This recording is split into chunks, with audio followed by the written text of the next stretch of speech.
Last year, 1914, Serbia was repeatedly invaded by the Austro-Hungarian Imperial Army, but managed to repel the invaders each time. Over the following winter and spring, a typhus epidemic secured Serbian borders, but at a great cost in lives. And over the summer, Serbian enemies had their hands full on other fronts. But this week, Serbia is invaded once again.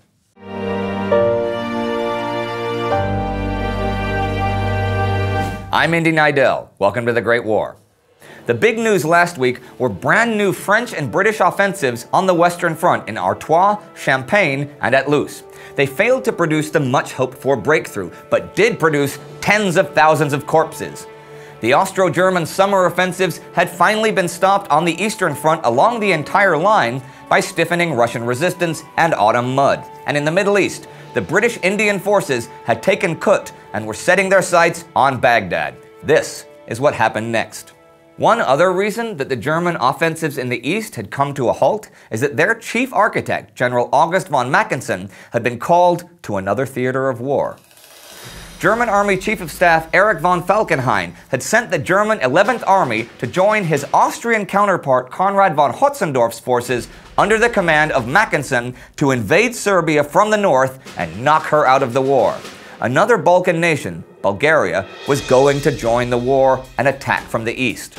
The Bulgarians had seen the enormous success of Mackensen's earlier offensive in Poland and Galicia and thought this would be a good time to get the land in Macedonia they'd been promised after the Balkan Wars of 1912 and 1913, but never given. They were now promised plenty of land at Serbian expense, and they'd agreed last month to join the Central Powers, though they were going to wait until Germany and Austria had invaded, since they were justifiably skeptical of the Austrian army's prowess after its losses against Serbia in 1914. Taking Serbia out of the war would not only close its front with Austria-Hungary and free up a bunch of Austro-Hungarian troops, it would open up a land route from Germany to the Ottoman imperial capital Constantinople, so the Germans could then supply the Turks, who were still locked down at Gallipoli. On October 2nd, British Foreign Secretary Sir Edward Grey said, "The situation is one of utmost gravity," and notes that Austrian and German officers had arrived in Bulgaria to take direct command of local troops. On the 3rd, Russia issued an ultimatum to Bulgaria that basically said, "We know what you're up to, and you better not do it." And on October 6, 1915, the Austro-German combined assault began, with a heavy artillery bombardment on Serbian positions on the Danube and Sava rivers. German and Austrian bridgeheads were established pretty much right away, and once the Serbian lines were broken, the weight of the invaders, some 400,000 strong, overwhelmed them.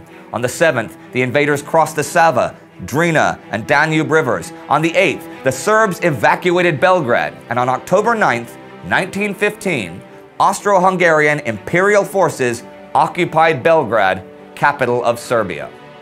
Meanwhile, Bulgarian forces concentrated around the Serbian border to the east. But to the south, in Salonika, Allied troops began landing on the 5th, and by the end of the week, there were 20,000 Allied troops there. Also at the end of the week, Austria-Hungary invaded Montenegro. This whole front was getting really, really ugly.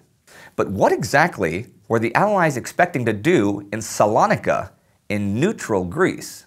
Well, by now, it was pretty apparent that the only thing that could prevent Bulgaria actively joining the war and attacking Serbia was a show of force. But where was that going to happen? The Austrian navy was a big threat in the Adriatic, and there weren't harbors on the Albanian coast that could support a big Allied landing, so the Greek port of Salonika was pretty much the only choice.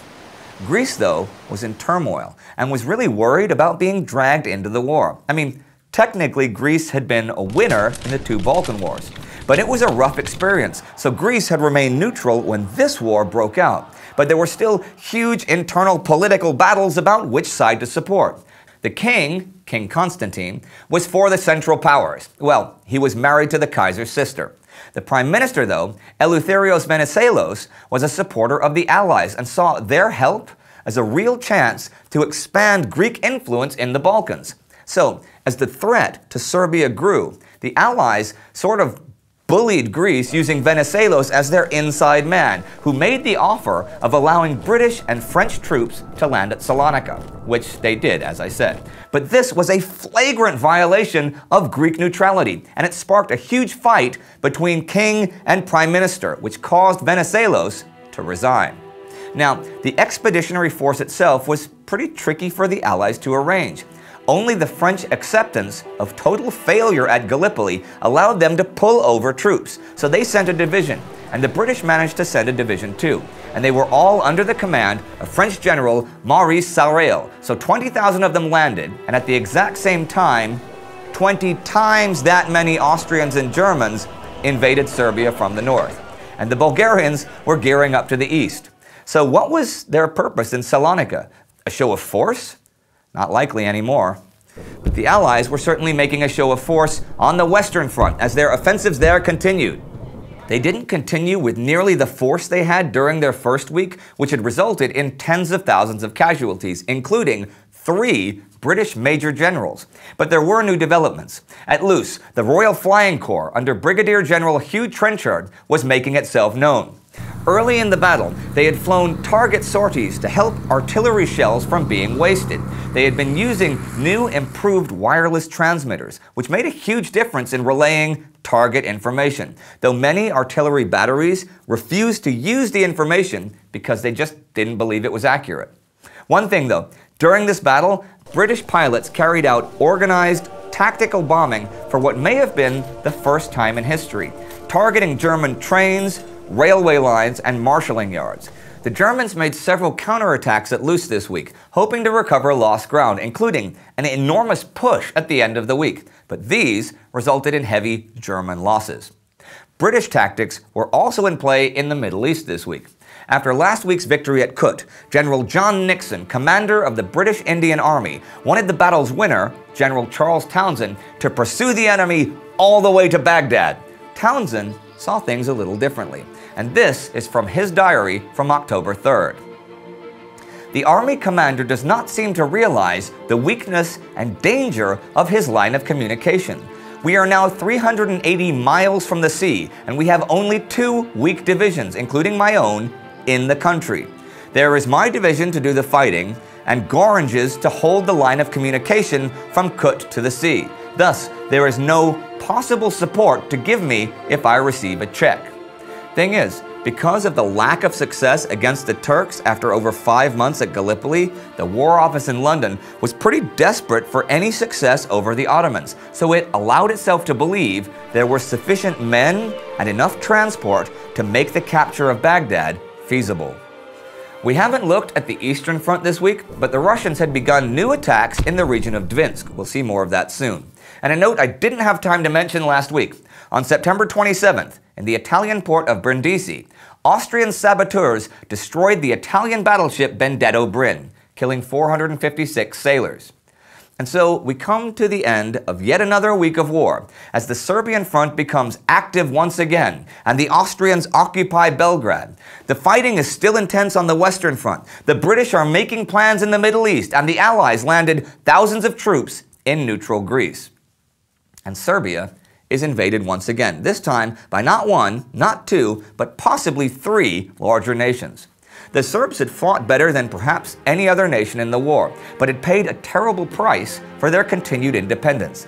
Disease was rampant throughout the country. Doctors now numbered fewer than 200.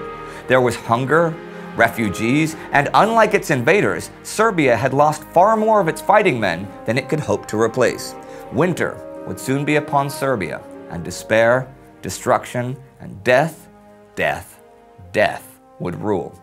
And all for what? I don't know. Do you? I got nothing. What a waste.